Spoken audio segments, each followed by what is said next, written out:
Welcome to the Collective Genius Podcast, the show for real estate investors who are looking to scale.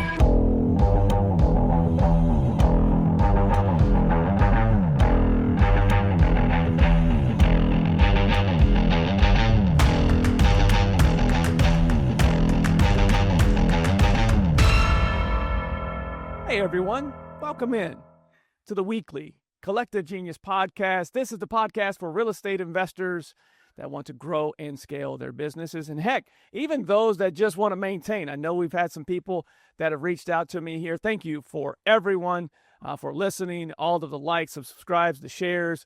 We appreciate all of those. And obviously, if you're someone that wants to get involved in this community, you've heard all of the podcasts over the last year and you want to get involved in this, we'll talk about that more. But if you want to get this out early, go to explorecg.com.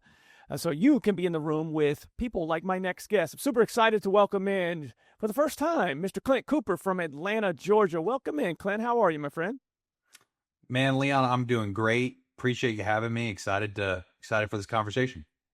Well, other than being, a fellow baller, on the basketball court, we'll get to that. We won't start the pod off with that, but we'll start off with where are you based and what do you do? Yeah, so my name's Clint Cooper. I'm out of Atlanta, Georgia. That's the market I work in. I actually live in Gainesville, Georgia on Lake Lanier. It's the biggest lake in proximity to Atlanta. A great place. I've pretty much grown up my whole life on this lake. So I love it here. I flip houses and wholesale houses, do a little bit of rentals, but the majority is just flipping and wholesaling. So for those that are listening, just to give some perspective, you are in our premier group, which typically means someone doing at least $2 million of gross annual revenue or 100 plus transactions. Most times they're doing both, plus rentals and all of those type of things. You've been in the group now for a while. So, from a volume standpoint, for those that are listening that, one is, from a flip standpoint right now, especially, we're sitting here at the beginning of 26. What is it, the type of volume that you're doing there in Atlanta? Yeah, so we're doing about 200 deals a year. That's what we've done the past 2 years. This year, I think it ended up being like 190 and, 2025. I guess we're in 2026 now. And in 2024, it was about 211. So a little bit of regression actually last year, but a little bit more of a profitable year, which is always a good thing. And I started flipping in 2021. So I'm still new to the game. I've only been in the game for going on 5 years. And first year did 30, second year did 80, next year did 120, and then now I'm at the 200 stage and trying to graduate to the next stage. Yeah, you've, it's very rare that you see, especially flippers, it's very rare that you see that type of volume in that short amount of time. But I know you've done a great job in your career aligning yourself with good mentors and coaches. You've never shied away from being a part of a community like ours, plus surrounding yourself with people that can help you along the way with that blueprint. You've always done that, and it's smart to do that for a young investor. It's the blueprint for making sure that your success happens a little faster, and usually not as fast as you want it, but usually a little faster when you align yourself with good people. Prior to doing this, 2021 is a late start for exactly what you're doing at this point. What did you want to do, Clint? What did you go into, coming out of high school? What is it that you said, all right, I'm going to do this? Yeah, so coming out of high school, I had no idea. I was a knucklehead, got in a lot of trouble. There's a theme here, Clint. There's a theme with CG members here. I'm not surprised, but I was a knucklehead. I mean, I had a bad group of friends. I was an athlete, but outside of sports, really wasn't in the, into the best hobbies, I guess you could say. And so, ultimately I really had no idea. Luckily got into college. It's funny, and I'm not proud of this, but it to me, it's still kind of funny because I think school is not necessarily the most important thing, but, I actually copied somebody on the ACT, and ultimately that got me into the college I went to. That was Hold my on, grades were okay. hold on. You can't move past that without. How does one copy an ACT? I've never heard this before. So I'm a smart guy, and I've always well, I'm somewhat smart. I always find the easiest way to do things, and ultimately I was in I went to go take this ACT, and my SAT scores were okay, but it wasn't going to get me to the college I wanted to. And I figured out that once I got into class, I figured out there was three different forms going around, three different tests. Figured out someone who I knew was in the room, and they happened to get the same test as me, and I just I copied their answers. I got a 28 on the ACT.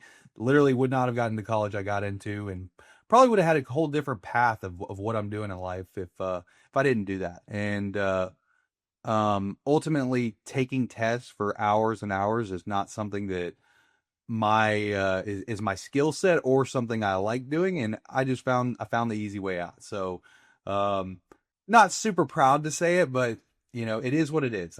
That's what I did.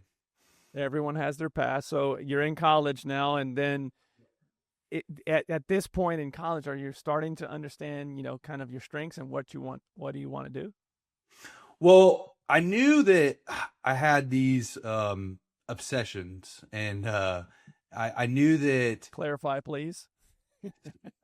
So, like for instance, like I said, I played in basketball in high school and was in football as well. And man, when I got to college, I got obsessed with basketball. It was like once you're not forced to do something and not going to practice, like I didn't take high school basketball very seriously. But when I got to college, I was like dedicated out there working on my game all the time. I got to the point where like I'm scrimmaging with the college guys, at my Division II school, and I'm giving them the business, and I was out there, working on my game all the time, working out, dunking, like doing things that like I didn't do in high school. And I got obsessed with him for a while. And that's in general, like right now, for instance, like I'm obsessed with golf. Like I cannot stop thinking about other than business in my family, like golf, I am so obsessed with becoming a zero point 0.0 handicap, and I will not quit until I get there. But I just have such a when I get something in my mind I want to do and I like doing, I get a super narrow focus, and I cannot quit until I achieve whatever I want to achieve. Well, that's good because this business takes that. So are you starting as you go through college? Are you starting to think about what that career looks like outside of basketball? I mean, what is it? Business? Is it real estate? When do you start getting to the business side here? Yeah, so I guess, I had multiple jobs in college, bartending, and working as a golf cart attendant at one of the nice golf course areas, Reynolds, down here there in Greensboro, Georgia. Ultimately, I knew that I was good at the bartending because I was good at selling, Mhm. and making relationships with people. But really, man, I was just a guy who didn't like rules, a guy who didn't want to listen, like didn't want to do things I didn't want to do. And a lot of that experience came from having those jobs of like having bosses. And I was like, I don't know if I'm ever going to be able to work for someone. My dad was an entrepreneur. He ran a freight brokerage company. And I thought my plan was I'm going to go work for my dad. I'm going to go, eventually take over his company and do that. And ultimately, like, that to me was the easiest way to make money the quickest is go work for my dad. And so I got an internship at a competitor of his, like a massive, like my dad's just a little small company. It's really just him, my mom, and one other employee. And I got an internship at a company called C.H. Robinson, globally traded company, freight brokerage, and I wanted to go learn how the big boys do it because when I get into something, I'm never gonna just like relax and keep something small and do things small. I don't like to do things small, and so did that internship. That was a great experience, and basically got to work for my dad. Within the first year, I doubled his business and revenue, working for him, just doing sales, growing accounts, and ultimately it was going great. I will say that me and my dad's relationship definitely suffered during that period. It was not like I mentioned, I don't like having a boss, and I wanted to go grow, invest in, people, invest in different softwares, everything like that. I wanted to grow the thing. And I was willing to, I wanted to put some money on the line. My dad had been doing this for a long time, and he wanted the security out of the things. And he had never wanted to get things done through other people. He was always like, this is my account. You can't touch this. There's no one who can do this as good as me. And really had trouble trusting people. And ultimately it led to, like I said, some turmoil between him and I. And so I'm making, about six figures. I'm making about $100,000 a year, which I was grossly underpaid, in my opinion, for all the accounts I brought in. Which I at the time, I didn't know my worth, and I wasn't mad about it. But I wasn't satisfied with making $100,000, and ultimately led to a sports betting side hustle. And and I don't know if I've ever told you this, Leon, but I've never heard this story. This is good. Okay. So let's get into sports betting. So there's what you call handicappers, people who make sports predictions and sell those picks to other people. It's been around for decades. We weren't like a bookie where you're gonna like place bets. That's illegal. What we were doing is literally selling an email a day with our picks, and people loved them. Right. I had a friend from college that I met that I played basketball with, and he was like, hey man, I'm really good at making picks. And I knew this just from previous experience with them. And he was like, there's people making money selling the picks, the people that are good and the people that get marketed. Now he was like, I know how to make the picks. I need some help with figuring out how to market this business and ultimately do that. So we're just hustling on the side, making $1,000, making it, $2,000 here and there. It wasn't like, we were getting rich by any means, but I kept, for some reason, I wasn't necessarily really happy working with my dad and the whole situation of I felt like I was like handcuffed in the sense that I couldn't do the things I wanted to do with the company. And so I'm looking at the sports betting thing, like, how do I grow this? How do I make this work? Leon, when I figured out Facebook ads for the sports betting business, we went from doing $3,000 to $5,000 a month in revenue and with zero overhead costs to $300,000 to $500,000 a month in revenue I was spending about $50,000 a month in marketing. That was our only expense. We had no employees. And so I'm quickly working. It literally goes from the first month we start Facebook ads, we do $30,000 in sales from $2,000 the previous month. And the next month we did $100,000. And then all of a sudden we're trickling up to where we're doing these $300,000 to $500,000 months. And this was in the early days of Facebook ads when they were just so fruitful. It was like the low hanging fruit they were so good during that period. And what I did was like, I'm starting to make $500,000, $600,000, $700,000 a year, like in terms of what I was making per month. And I had to have the conversation with my dad, like, hey, I've been doing this, and man, you want to talk about a nervous feeling going into a conversation. Because my dad didn't really know what was going on. He knew a little bit, but he didn't really know the extent of what was going on. And, my business partner addressed me and he was like, hey, like, we got to take this serious. Like, this is real money now. Like, we got to really do this. And so ultimately, that's what we did. I had the conversation with my dad, left the company. He had been planning on me taking over the company and him getting paid for a long time. So he had to make some new plans, which was tough. But ultimately, very thankful for that, me leaving the company, because me and my dad's relationship is just great as ever. As soon as that ended, and we were always had a great relationship. It was just during that period of working together, it was tough. Yeah, tough to work for family. I mean, most people that are listening to this right now understand that. There are very few that I know that can work with family or spouses. It's tough. Yeah, and so it was a very difficult experience to have that conversation with my dad. Ultimately, he understood. He was my son. He loved me and wanted me to be happy, right? And so did that. I guess it was going on 3 years. Ultimately, me and my business partner with the sports betting business had different visions of how we wanted to do things, and decided to split up. And I was going to basically sell my 50% of the company to him, and I was going to go figure something out. And how do you guys, I'm sorry, I have to stop you. Yeah, How go do you ahead. guys not figure things out making that much a month? Did you see that the end was near? Or it's, I mean, because that, to me, It, that's, you got to figure that out, making that much. And I'm guessing there was a short window to do that. And maybe that's why you guys ultimately split. so when I split, we were still making amazing money. I do think that the market has gotten very saturated in that particular business, and I think it's much tougher now. It's not the same as it was.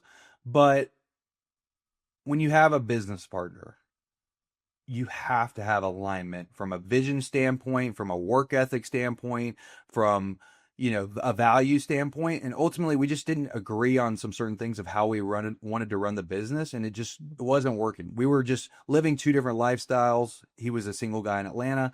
I was a guy who was growing a family living out the suburbs, and it was just tough to operate. Like, he's still one of my best friends to this day. And it was a period where it got a little rocky there, but we always were friends throughout the whole process. And ultimately, it just wasn't a fit for us to work together anymore. And Is he still doing that? he is, and he's very successful. He actually, his name's Ryan Legates, and he won the biggest sports betting contest in the world, the 2023 Super Contest at the Westgate Sportsbook. It's basically the biggest sports betting contest in the world. $1 million grand prize. All the biggest sports bettors in the world enter it, and he won it. He got a ring, got $1 million. Yeah, it was. Golden goose indeed. Yes, he is that guy. And Wow. but again, it was just one of those things that it just didn't work out, me and him working together. But we've maintained friends. We're still in a very good fantasy football league. We still, like, I'll go to Cherokee, North Carolina with him to go bet on some March Madness here coming up in March. So still a Nice. great. Well, so this sounds like, I mean, we're getting right at that point now where all of the skills that you were using to grow that business sounds like it was a perfect transition into real estate. What year is this as you guys split? Yeah, so this is 2019, or the end of 2019 going into 2020. So we're entering right before we hit COVID, and your market is about to go nutso. Yeah. In Atlanta, there were a couple of markets during COVID where institutions just wanted everything that they could get their hands on. Did you see that, and is this how you made this transition for real estate? Yeah. So, excuse me, I misspoke. We ended the sports betting thing at the end of 2020, and so I'm going into 2021. I remember December of 2020 is really when I started, like, hey, I hired a coach.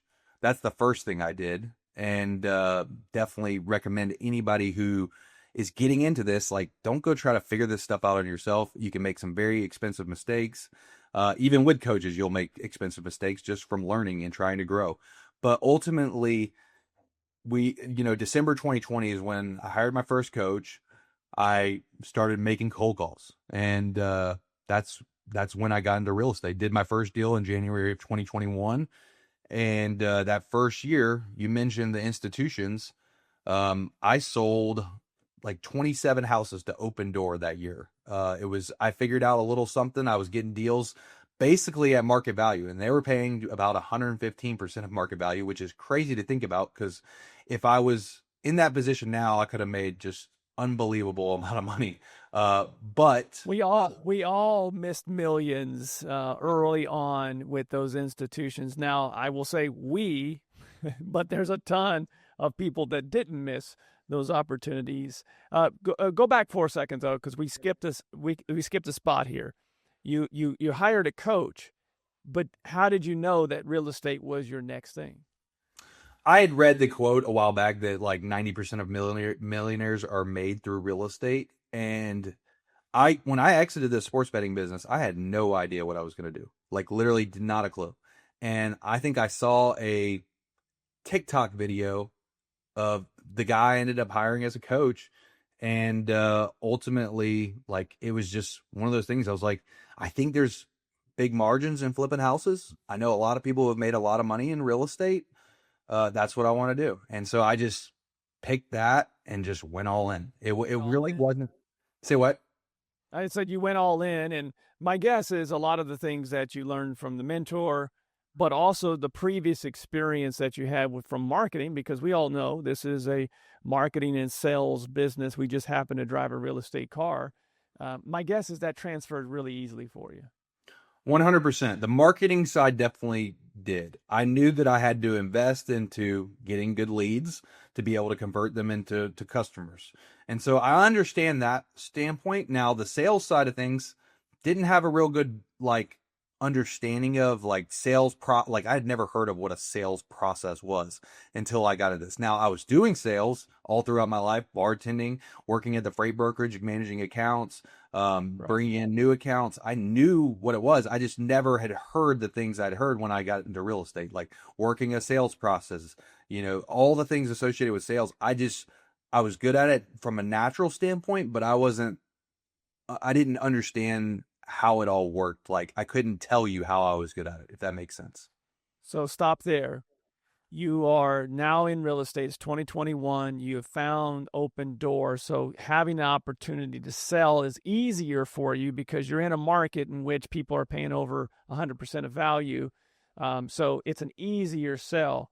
At some point, though, you had to figure out the sales process. So I want to stop you there because I want to know, did you just say, I'm going to figure this out on my own, or did you go and hire someone to help you with that?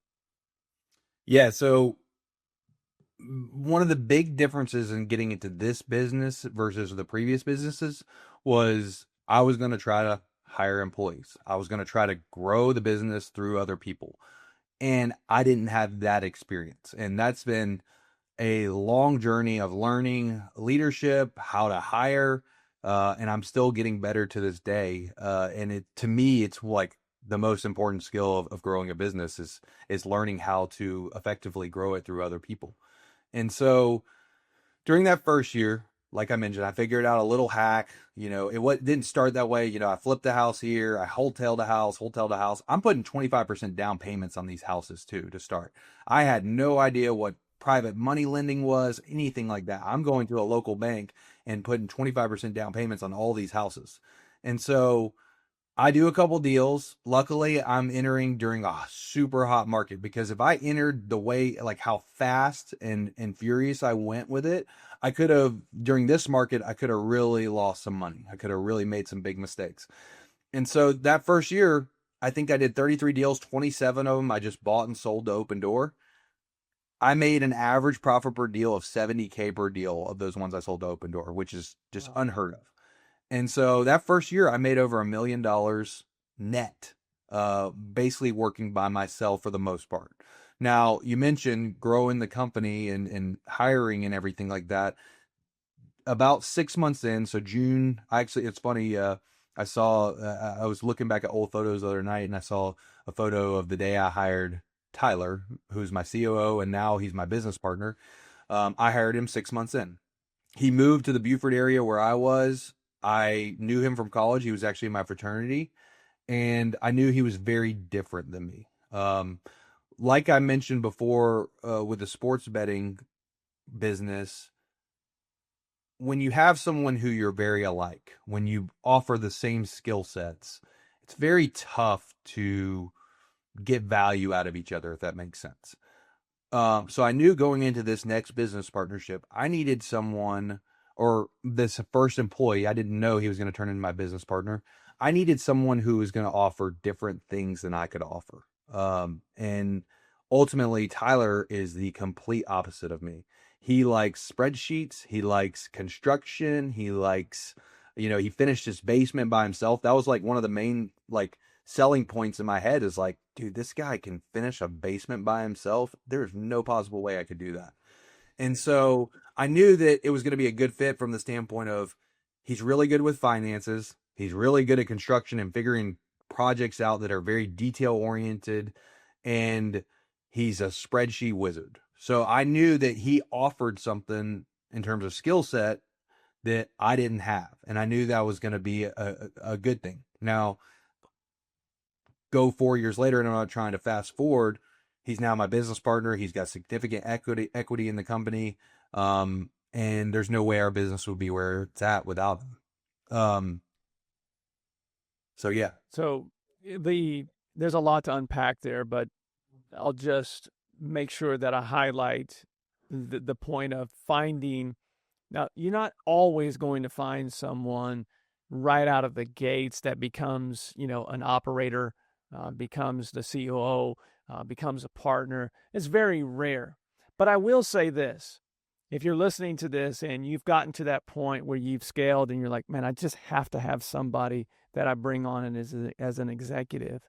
A lot of the times in talking with other members in this group, a lot of the times they find that individual, they already know them. Daniel Marcos, who has been at the Collective Genius, has spoken many a time. I got to get him on the pod as well. Spoken many a time he's out of the Gazelles Institute. And, one thing he had always focused on when people were looking to find that executive is usually it's in your Rolodex. If for those that are young, they're usually in your phone, and you already know them. This is a perfect example. You knew him from college. You knew that he was completely different. You knew from your experience that you had to find someone that loved to do the things that you didn't love to do.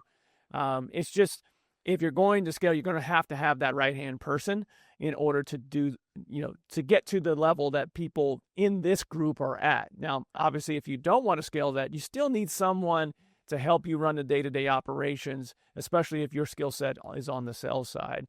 You guys are a perfect match. I've known, you both now for a while. I love the interaction. Obviously, you've had some trials and tribulations, though.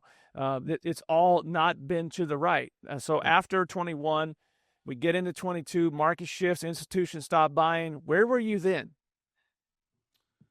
Yeah, so ultimately, market shifted June 2022. I remember it like it was yesterday. As me myself, I'm a big risk taker, and I'm flipping these entry level houses to start. So I decide I had this great year. It's amazing. Like, I'm so good at this. I can do bigger, better things and make more money. So I decided to go flip luxury houses. I bought 3 in Atlanta, which with the average purchase price was probably around 1.2 million or so.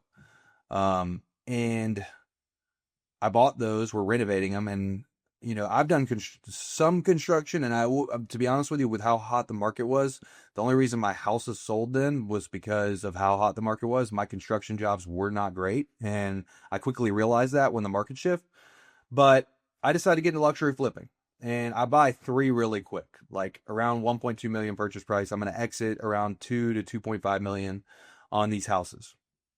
Market shifts, I'm in the middle of renovation on all 3. And ultimately, it just got very scary. We ended up getting a lawsuit with contractors.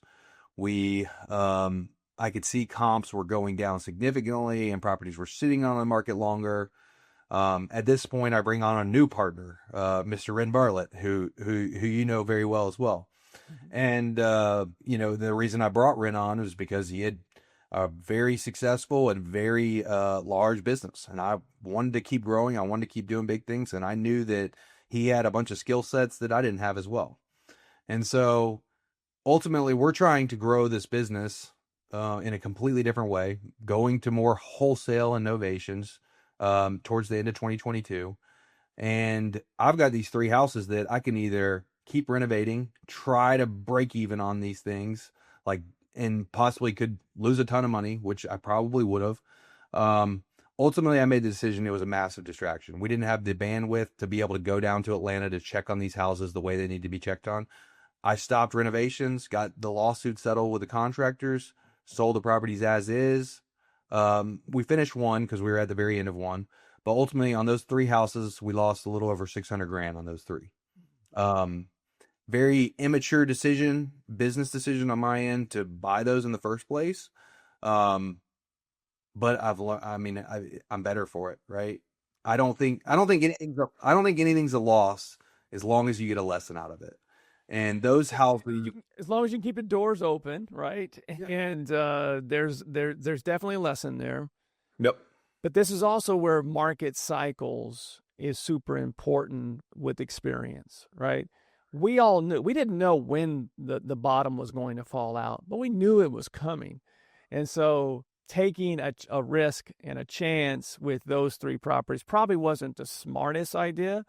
But at the same time, you had to learn that lesson. That's an expensive lesson, but one that you'll think twice about when moving forward. Because when the market was the star, everyone thought, well, I've got the Midas touch. Anything I touch is going to turn to gold. And it probably would have worked out for you, Clint, if the market wouldn't have made that shift. Interest rates moved in March of 22, and most of the country started to see a slowdown in summer of 22, which, by the way, can you believe that's 4 years ago now? That's crazy to think. It's crazy. that was 4 years ago. It has absolutely flown by. So you've got these 3 houses. They set you back. You bring on a new partner. I know that ultimately didn't work out either. So you've got some hiccups here as you're going. You had this massive jump out of the gates. Now you've got a couple losses. You bring on a partner. The market has shifted. How did that? I'm guessing, based upon what I know, is that it didn't work out the way that you ultimately saw that partnership was going to work out. Yeah, so I'm a big believer in fail fast, because the longer it takes, like if I weren't to make those mistakes, I wouldn't have learned the lessons I needed to learn, and my business wouldn't be where it is today, right? And so like I mentioned, I'm a big risk taker. I think the most important like when you're making decisions, and my decision-making process has drastically changed over the 4 or 5 years I've been in this business. But ultimately, when you're evaluating the decision, you've got to evaluate it. Is this going to cause, could this cause game over, right? And that's the biggest thing in real estate you've got to avoid game over. And those losses were exponential and really tough to swallow, but I did avoid game over. And ultimately, I felt like we were on the path to building a great business then. And building a business, it takes time, and in learning skills to run a business, it's not going to happen in just 1 year, 2 years. Like no one's, I mean, obviously there's prodigies that come out and like the Elon Musk of the world that they got it from the start. But for me, I've had to have a bunch of expensive lessons along the way, a bunch of employees I've hired that didn't work out, that we had to fire or let go because of financial troubles, partnerships ended. But ultimately, all of that is going to be the reason why one day, and to me, I'm not even close to being there yet, it's going to be one day that I succeed, is because I'm willing to take those risks, willing to fail, and ultimately make a bunch of messes along the way and burn some relationships. But ultimately, that's going to be the reason why I win one day. And that's just my pursuit. It's like, I don't think there's any winners out there that didn't go through a bunch of losing to start. And, right now, I'm still not happy with where my business is at. And, 5 years later, but I'm still in the pursuit of excellence. I'm still in the pursuit of success. And I know if I keep trucking along and I keep making strategy adjustments and keep making people adjustments, we are going to be there one day. Well, I think you're a little hard on yourself. I think you have won through this, year over year. If you're growing a business, you're winning. Now, obviously, you've had some setbacks, but like you said, you can't get to where you want to go, especially you're so driven for excellence that you're going to have some setbacks because you do swing for the fences. The reality is, though, I don't want you to be too hard on yourself here, because as you started this off with, you're still doing a couple hundred deals a year. Your year in 25 wasn't as great as you wanted it to be. But I can also say that when you started, the market was the star. Well, now you and your team have to be the star. And this market, there are people that are, that are good investors that have been in this business for a long time that are struggling to keep doors open, and that's the reality of business. You're going to have the people that have the best teams and the best systems are typically going to weather the storm. And if you look at the haves and the have-nots really in this industry right now, it's generally that break of the person that's been in the business at least 5 years and building a brand, and has a great team. Those with the best teams in the systems are ultimately the ones that are winning today. So I would say that, you have won consistently while also having some setbacks. So my encouragement word to you would be, the pursuit of excellence is something that you have to continue to do, but also not beat yourself up, and take time for the wins. What is it right now? You've had some things in the past that you're like, man, I've learned from those, but you've got to be excited about something going into 26. The market seems to have balanced itself, and we've had enough time to now understand the market to figure it out a little bit more. What are you excited about going into 26? Yeah, so before I get into that, I do want to talk about why I have the bar set so high for myself with excellence, because, I am hard on myself, and Tyler is the same way. Like, we are very frustrated individuals when we're not winning. And that's, in general, like, that is our purpose as a company, is because we want to win. We want to be the number one home buyer in Georgia. We want to help the most people in the Atlanta area, and we want to win. Like, that's what we like doing, is winning. And right now it doesn't feel like we're winning, but I'll tell you, CG Collective Genius has so many great qualities about it. But my favorite things about Collective Genius are, number one, there are people like Doug Hopkins, Jeff Neidiger, Damon Lines, guys that set the bar so high. And when I get in those rooms and see those guys doing such great things, I can't help but want to do that. And it also lets me know what's possible. Because if I wasn't in CG, I wouldn't know what was possible out there. I wouldn't know that you could build a business and do $20 million in revenue and do 1,000 deals. Like, I wouldn't know that's possible without CG. And everybody there is willing to open the hood of their business, share with you P&L, sharing you their acquisition process, share with you everything about their business. And that's the other great thing.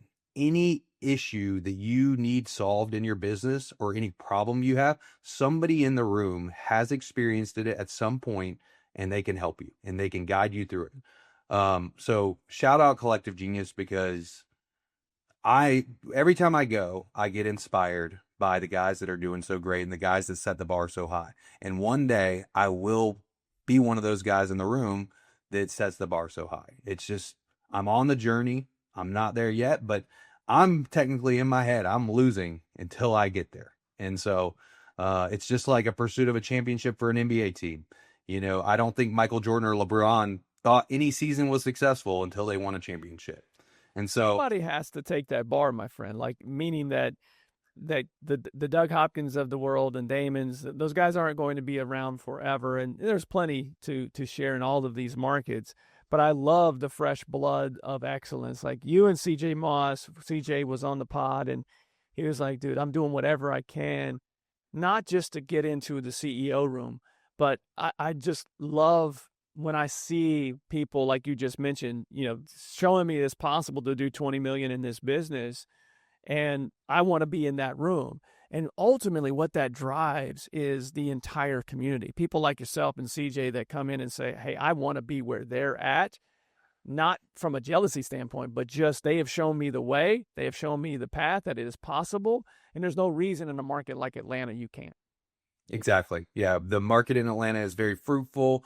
There's tons of competition. I think there's more wholesalers in Atlanta, and maybe Phoenix is the other place, than any other city in America. I would have argued that point prior to 2020, but you're right. When the institution started buying in Georgia, in the Atlanta metro specifically, those two markets by far were the most competitive during that time frame. And we have a ton of them. We have 4 different tiers. We have a ton of Georgia-based investors and a lot of people that buy in to Georgia from other states.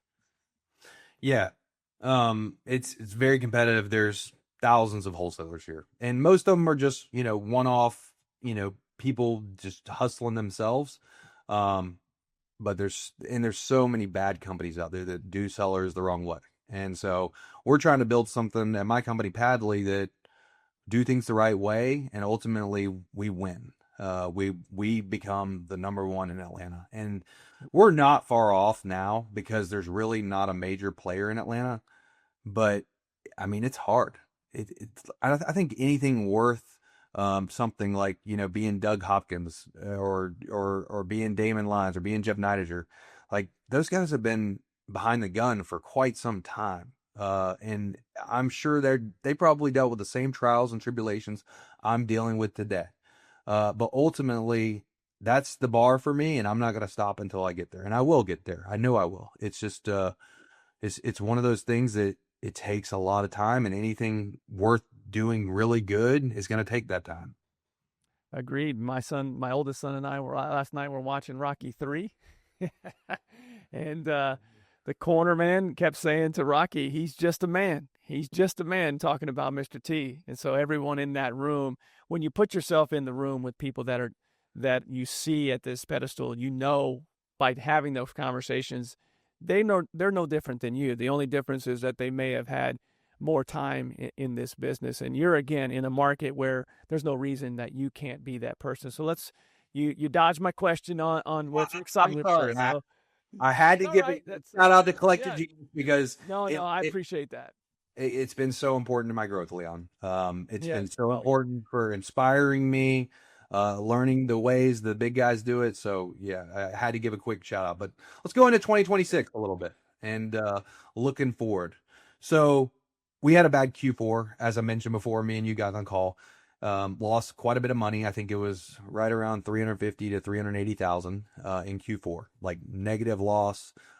We had finally got our profits to the point and reserves in our bank account, which was 4x of our operating expenses. We spend $250K a month, and we needed $1 million set back. We had it going into Q4. We were good. Well, now, and it was going to be the point where we start getting some distributions. I make a salary, but I don't get any distributions until we get to that point. And ultimately, me and Tyler were really excited going into Q4. Hey, we're finally going to get some distributions. But ultimately, had a very bad quarter. Had some salespeople that we hired that cost us a lot of money. I think that's one of the biggest lessons in this business right now is your salespeople that are going out and acquiring the properties they're like the quarterback of your team. They are the guys that can make the difference in you having $150,000 from them in a month or $5,000 in a month. The salesperson is so important. And if you're spending what we're spending in marketing, which is about $150K a month, you can quickly lose your butt on that marketing and not get the return you needed if you don't have the right people out there intaking the leads and also going to acquire the homes. That's the most important part of the business. The dispo part, while you can get better and sell deals at higher, that to me, the acquisition side of the business, the marketing, the lead management, and the acquisitions is the most important part of the business. And that's how you make money, because when you got a good deal, you can sell it, right? Like it's all about what you buy the house at. It's not what you sell it at. And so 2026, 2025, we really made some big adjustments. We're going from in Q4, when we're having this mess of a quarter, we get rid of all of our overseas lead managers. We're having, foreign people answer the phone. We knew it was cheap. We thought it wasn't making a difference. We took a deep dive into what was happening with each lead and realized we were costing ourselves tons and tons of money. So during Q4, we transitioned all of our lead managers from overseas to all in-house American. I don't know if it's worked yet. The leading indicators indicating that it's going to work extremely well. It's going to make us a bunch more money. That's one big adjustment. We had 2 acquisitions for most of last year. 2 guys going out to all the appointments. One of the big lessons I learned was when you have 2, if you lose one, basically half your business is gone. And so we lost one. Well, really, we fired him. It wasn't a good fit. He wasn't producing what he needed to produce. And so last year, I had to get back on the road running appointments to fill in for the time being. But ultimately, I learned the lesson of when you have two salespeople, you're very vulnerable. You're very vulnerable to, you lose one, there's half your business. So right now, during Q4, we hired two, one with experience and one with doubt. And now we have three. And ultimately, I want to get to the point where we have five, because say we have three now, we lose one, then, we lose a third of our business, like theoretically. And so that was one of the big mistakes I made in 2025. So 2026, moving forward, the big shifts we made on the sales side of things, the lead management and the acquisitions. I feel very confident in the people we've recruited. We've changed our hiring process drastically from 2025, or throughout the period of 2025, and I believe we have the best people we've ever had. I can't say fully it's worked yet, but I'm very confident that we're going to crush our goals this year. But the hiring process and the people you have, especially on the sales side, it's the most important thing for running this business. If you're going to spend a bunch of money on marketing, these expensive $700-800 TV leads, if you don't have someone excellent going out there to buy the property at the best price you can, like it's not going to be good for your company. And I learned that lesson in 2025, and I think 2026 is going to be great because of the changes we've made. Well, I'm excited for you because clearly you have marketing figured out. And if you can figure out marketing, then the sales piece of it is just is process. It's making sure that your people getting what they need from a training perspective, but also hiring the right people. Someone from Stage said this in December. This is a good reminder for everyone out there. And when you're thinking about growth and scale, a lot of people want to grow their businesses. It's very hard to scale a business when you only have one acquisitions person, and even two, because I heard from the main stage in December at our December event, someone said, two is one is none. And I was like, man, I feel like I've heard that before somewhere. It's in another industry, but it's so for our level of business, especially with the amount that you spend on marketing, two is only one and one is none when it comes to this business. And so you always have to be recruiting. That's like an SEC quarterback, my friend. You got to have a quarterback at all times, and that means you got to have multiple just in case someone gets injured. In the same case, you always have to be recruiting, because the difference makers in this business, I will say, especially if you've got marketing figured out, lead managers and acquisitions, those two will separate you in your market and get you to that point of, if you look at what Doug and Damon are great at, who you've referenced multiple times here, obviously they're great at marketing, but their differentiator in their markets of Los Angeles and Phoenix, two of the most competitive markets, is always lead managers and acquisitions. They have some of the most elite, including obviously Doug, that's still running appointments in the East Valley. Yeah, 100%. And I'll say to that point too, another lesson learned is hiring cheaply. Hiring the overseas for such an important position, like when a seller calls in and their first impression of us is someone foreign, it's not a good look. And those are great people, don't get me wrong. Like they were great people, they worked hard, but ultimately when a seller calls in, they want to speak to someone that they can really connect with, and it's hard for someone foreign to do that. One of the best things I did in the beginning, and I think this is a lesson for anyone out there getting started and trying to grow a team, is just don't hire cheaply. Tyler, my first employee, to get him, I had to give him $100,000 salary to get him.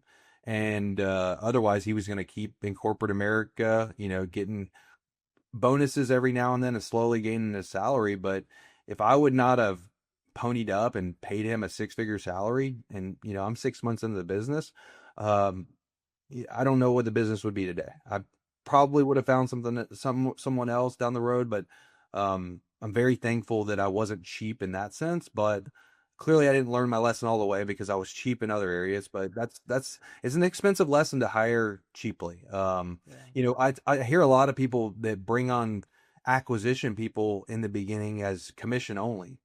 The guys I want to recruit, they're already making so much money, and the timeline around how long it takes to get ramped up in acquisitions is usually about 6 months to me to like get a full pipeline. The people that go out there and hire commission only right off the bat, like those guys are going to be starving for a while. And the level of people I want to hire, like I've got to get them 8 to 10 grand salaries for that training pay for the first 6 months, to make sure their family's well off and make sure that they can have good income because they already make that type of money. They're not going to jump ship and it's going to take them 6, 7, 8 months to make the type of money they were making before. And so that's a super important lesson I learned along the way too. So much good there. Such a maturation process in this journey of yours, albeit short. There's so much more that I'm excited for you, not only in 26, but obviously beyond as well. I appreciate your time here today. If people, you've had a lot of people pour into you. If you had someone you wanted to pay it forward that reached out, how do they reach out to get in contact with you, Clint? Yeah, so I would say find me on Facebook, Clint Cooper, or Instagram. It's Clint Buys ATL, and very very easy to get in touch with, and I respond fairly quickly. But yeah, it's definitely pay it forward. I really one day want to go to some of the lower, not the lower, but the CG Select, some of the other memberships, and help some of the younger guys with what I've done. Because CG has just been so important to me, and everybody who's poured into me has been such a big reason why I'm here today. But I'm just on the journey to be Doug Hopkins one day. That's the guy so. Aren't we all? I'm going to text him right after this and say both you and I want to be him one day. I appreciate your time, man. And I will take you up on what you just mentioned. We do a journey presentation for our select group where we bring someone in that's at the premier or CEO level that does a journey presentation. We'll be looking for one of those here in 26. I know January, we've got Mr. Andrew Newland, who was just recently on the podcast. He's going to come down and do a journey presentation at our next CG Select, but I will most definitely add you to that list and have Brian Snyder add you in, because your journey of everything you just explained is very good for that select level investor to hear, because a lot of them are like you. They started in the time of milk and honey in 2020 and 2021. Yeah. Well, happy to do it, Leon, and certainly looking forward to seeing you in Dallas. Yes, sir. March, we've got basketball, the great downtown YMCA. Looking forward to having some games there with you, my friend. Always good to talk to you. Thanks for sharing all this knowledge today. And again, look forward to seeing you at our March event here for Collective Genius Premier. Clint, have a great day, my friend. If you would like to be in the room with members like Clint Cooper, learn the lessons and have the blueprint of maybe not making some of the mistakes and continuing to move forward and set your goals of being another Doug Hopkins as well. The best way to do that is be in the room. And you can do that by going to explorecg.com. There's an application there. Fill out that application if you're a full-time real estate investor. I am sure we have a tier for you if you are a full-time real estate investor that wants to grow your business. That's explorecg.com. That's it for today. We will see you next week on the Collective Genius Podcast. Thanks for having me on, Leon. Are you ready to scale your real estate business? Visit thecollectivegenius.com, where real estate investors come to scale. Subscribe to the Collective Genius Podcast and hit the bell icon to be notified when our next episode releases. And thanks for listening.